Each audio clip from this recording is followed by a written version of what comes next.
শিলিগুড়ি মহকুমার হাঁসখাওয়াতে আয়ুষ মেলার উদ্বোধন করলেন রাজ্যের স্বাস্থ্য প্রতিমন্ত্রী চন্দ্রিমা ভট্টাচার্য। সোমবার শিলিগুড়ি মহকুমা পরিষদের অন্তর্গত ফাঁসিদেওয়া ব্লকের হাঁসখাওয়াতে আয়ুষ মেলার উদ্বোধন করলেন রাজ্যের স্বাস্থ্য প্রতিমন্ত্রী চন্দ্রিমা ভট্টাচার্য। এছাড়া এদিন উপস্থিত ছিলেন দার্জিলিং জেলা মুখ্য স্বাস্থ্য আধিকারিক তুলসী প্রামাণিক, শিলিগুড়ি মহকুমা পরিষদের সভাধিপতি অরুণ ঘোষ, শিলিগুড়ি মহকুমা পরিষদের কর্মাধ্যক্ষ আইনুল হক, ফাঁসিদেওয়া ব্লকের বিডিও বিপ্লব বিশ্বাস, ফাঁসিদেওয়া পঞ্চায়েত সমিতির সভাপতি রীনা এক্কা সহ স্বাস্থ্য আধিকারিকরা। এই মেলায় রাজ্যের স্বাস্থ্য প্রতিমন্ত্রী গোটা মেলা ঘুরে দেখেন এবং সাধারণ মানুষের সঙ্গেও কথা বলেন। সাংবাদিকদের মুখোমুখি হয়ে রাজ্যের স্বাস্থ্য প্রতিমন্ত্রী চন্দ্রিমা ভট্টাচার্য বলেন, আজকে এখানে এই বছরের দ্বিতীয় আয়ুষ মেলা হচ্ছে এই মহকুমায় এবং আগে খড়িবাড়িতে হয়েছিল, এবারে এইটা এখানে হচ্ছে। খুব সুন্দর মেলার আয়োজন করা হয়েছে মানুষের পরিষেবা দেওয়ার জন্য। যদিও 50টির বেশি স্টল রয়েছে, মানুষ আসছেন, লাইন করে দাঁড়িয়ে রয়েছে পরিষেবা নেওয়ার জন্য। আর এইটা সার্থকতা প্রমাণ করে স্বাস্থ্য ও পরিবার কল্যাণ দপ্তরের এবং তার মাথায় রয়েছেন রাজ্যের মুখ্যমন্ত্রী মমতা বন্দ্যোপাধ্যায়। স্বাস্থ্য দপ্তরের সমীক্ষায় দেখা গিয়েছে যে উত্তরবঙ্গ মেডিকেল কলেজ ও হাসপাতাল পিছিয়ে রয়েছে। এই প্রসঙ্গে তিনি বলেন, যেখানে পিছিয়ে আছে সেখানে আরো ভালো করতে হবে, তার জন্যই সমীক্ষা। আর সমীক্ষা যেই সব জায়গায় ভুল আছে সেই সবকে ঠিক করা। সমীক্ষাকে নেগেটিভ নিলে হবে না, সমীক্ষা মানে পজিটিভ। আর নিশ্চিতভাবে উত্তরবঙ্গ মেডিকেল কলেজ ও হাসপাতাল ভালো করবে।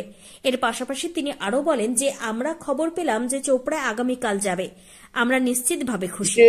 আয়ুষ মেলার উদ্বোধন করলেন, কি বলবেন সেখানে? আজকে এখানে এটা এবছরের দ্বিতীয় আয়ুষ মেলা হচ্ছে এই মহকুমায়, এবং আগে খড়িবাড়িতে হয়েছিল, এবারে এটা এখানে হচ্ছে ফাঁসিদেওয়াতে। তো খুব সুন্দর মেলার আয়োজন হয়েছে, বিভিন্ন পরিষেবা মানুষের কাছে পৌঁছে দেওয়ার জন্য 50টিরও উপরে স্টল রয়েছে এখানে।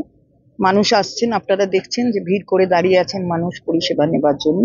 এটা সার্থকতা প্রমাণ করে স্বাস্থ্য ও পরিবার কল্যাণ দপ্তরের এই রাজ্যের, এবং তার মাথায় রয়েছেন মাননীয় মুখ্যমন্ত্রী মমতা বন্দ্যোপাধ্যায়।